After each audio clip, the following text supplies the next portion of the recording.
Invincible Publishers. Today, we have on our set Mr. Shivram K, the debutant author of The Scorpion Grasses. We warmly welcome you to the Invincible Publishers, sir. Thank you. Sir, so where do you belong from? What is your story? I come from Banaras. My house is located in Banaras province in a remote village, and I did my education from their particular area, and I did my post-graduation from Banaras University, and later on I moved to Delhi. Okay, so how did you come to writing? Writing come from graduation. I started writing very first poetry, and the poetry has enchanted me, and the story was always in my mind. Whenever I was going, wherever I was going, I observed things, and it always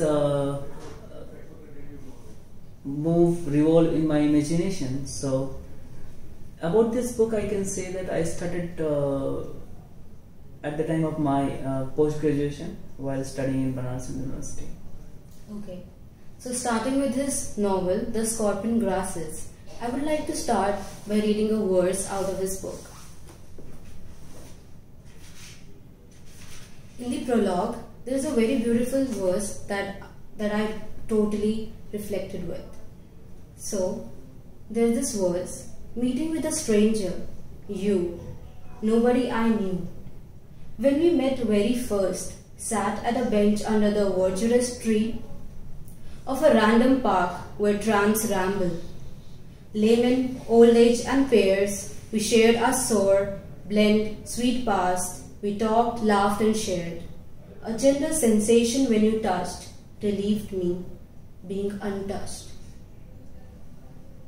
So I must say that I was deeply moved by this book. So I would ask you, as I read this book, there are many stories intertwined, running parallel to each other, like the story of Prabha and the unconscious man at the Sangam, Sangam, and Meera, and so many characters. Yes. So how did you start writing the stories? Is this story inspired by some true events? And like, how did you manage to weave such a beautiful story out of these parallel stories? Okay, I will say that this story is not somebody's any individual story. This is not inspired from any individual life. Yeah, I will say no writer can deny that the story comes from real life. Yes, this story is fact, imagination out of fact. Okay, I have taken the characters from my real life observation. I roamed in city, I met people, I listened their story, and then I try to fictionalize it into the novel. So as you would say that imagination was most of the part which contributed to this novel. Okay. I wanted to ask, like, as I've read in the prologue too, in your acknowledgement section too, like there are many people who have inspired you to be a storyteller as you are right now. Yes. So would you want to elaborate on that? Who are the people? Which are the incidents which made you what you are? Of course, when I was very young, or anyone who is brought up in Indian village or Indian Indian family, they are grown up listening story from their grandmother, nana, nannies, parents. So the same things happened with me when I was very young, tender. I was listening story from my grandmothers, and my grandfather was is a very good in description. He tell always his story, how he has lived his young life, and what he was doing in his younger days. So those things had somewhere subconsciously trained me as a storyteller. And then I took, fortunately I took literature in my graduation and post-graduation, and read so many writers like Charles Dickens, George Eliot, and Conrad. Conrad remain always inspiring for me. And then I read Indian legend Salman Rushdie and Amitabh Ghosh. So these writers has inspired me a lot, and contemporary writer also. I read so many. So they have helped me to work on the craft. Yes. So any special person who you are like, who you are in depth with for the skill of writing, who trained you professionally? So many means Any teacher of you or in professor in BHU? The professor had taught me. Of course, I will give this credit to my teachers, because I come from village. I told you that, Yeah. and even my beginning education was done in Hindi board. Okay, but one thing is very natural with the storyteller, that they are inborn. Okay, the craft that you have to learn, and my professor has taught me this thing. Even now, still I'm in the contact with them, and they always teach me something new about writing, about storytelling, about craft, and even many times they tell me about promotion and marketing, and they tell the story of great writers, how they were doing at the time of their writing. So of course the teacher, we cannot deny that teacher is not a part of it. Of course they have contributed a lot in my life, in my writing, and they are still helping me to write. So as you have walked on this path of crafting yourself as a very exemplary storyteller, so any line of any piece of advice that you would like to reflect on after writing and having gone through real writing? Yeah, of course, I will say that the story writing should be, especially my story. I have taken story from real life. Of course, real life. I have gone through so many peoples, and I have tried to put that realistic touch in this novel. If you go through this novel, you will find the Banaras, the portrait of Banaras. Its experiences, its lifestyle, its language. The people call it slang, and that's actually the culture of that particular city. So I have tried to build that things in this story. Okay, and the characters who come from in this novel, they are totally, if you read it, you'll find very natural. They are very real to life. So I will say that, of course, the stories come from real life, come from fact, but imagination plays a big role to make it a new world.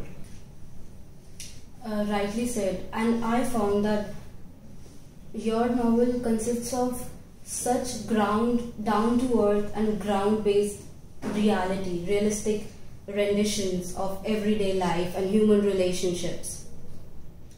So sir, I would like to ask, you have debuted with your first novel, The Scorpion Grasses. I'm curious, why this title?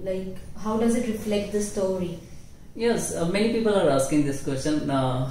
Some of are saying that it is very ambiguous. Is there any scorpion in this novel? No, there is no scorpion. This scorpion grasses is a sort of flower. And yeah, that is also called Misosotis in Latin. And another name is Forget Me Not. So if you go through its meaning, it's is it similar to Touch Me Not plant, mimosa? I don't have idea about that one.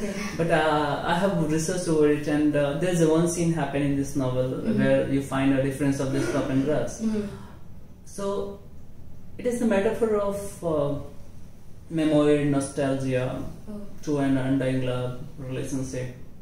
So it's beautiful meaning hidden behind it.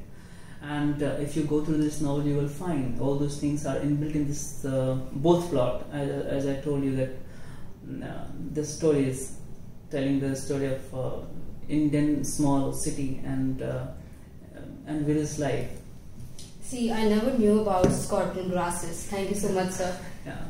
Many people are saying this same thing, that I came to know about this word very first time. Yeah, it seems to something related to the scorpion and the traits of a scorpion. I can show you. The flower looks like this. Oh, okay. Yeah. So our graphic designers have done a very good job then. Yeah, I really quite fascinated with this cover and graphics. Thank you so much, sir. So, like, what are the current projects that you're working on? Like, what are the other plans after this debutant novel? And do you have any plans to extend this novel as a story or anything? For now, I don't think about extension of this novel.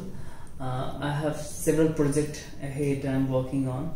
The second novel's first draft is done. First draft I have done just recently, and I'm working over it, rewriting it. Because I have taken a lot of time to make it perfect, make it as a book. 7 years. That's a long years. Okay. 7 years, and the same way I am so much obsessed with the story that the story should be appear like life. Okay, so there are so many projects coming ahead. About this novel, one thing always run in my mind. It's subtitles. The whole book, if you go through this novel, the whole book is divided into 4 parts. The tyro, falling star, meeting a sky, sitting down. So it's kind of a cycle of a day? No. The whole novel is divided into part. Okay. First, second, third, fourth. Okay. Tyro, falling star, meeting a sky, sitting down. So these titles allures me a lot. Sometimes I think that I should write my second book on falling star sort of title. I should give some of my novel as a sitting down. But it's okay. Let's see what will happen in future. But yes, if I find it, I will extend this story. Very well said, sir. So, can you elaborate more on your experience after publishing your book? So, what has changed, and what has changed inside you after writing this book finally? Like after 7 years, because I don't remember my previous 7 years totally. So these 7 years seem to be like 7 days. Really? Yeah, really. Because these 7 years are quite, it revolved around this book. Either I was doing job or I was studying. So this story was always. Meanwhile, I got married, and still the book was there. So I will see that these 7 years is, you can say in one thing, that is this book. So writing throughout this period remained very inspiring, and after the publication, when I was writing and now I'm published author, there's a beautiful experience, there's beautiful feeling I'm having this book in my hand. That was indeed moving. So we had such a great experience having you here, sir, and we have had so many insights with you. Thank you so much, sir, for being here with us, and see you next time. Sure. Please subscribe.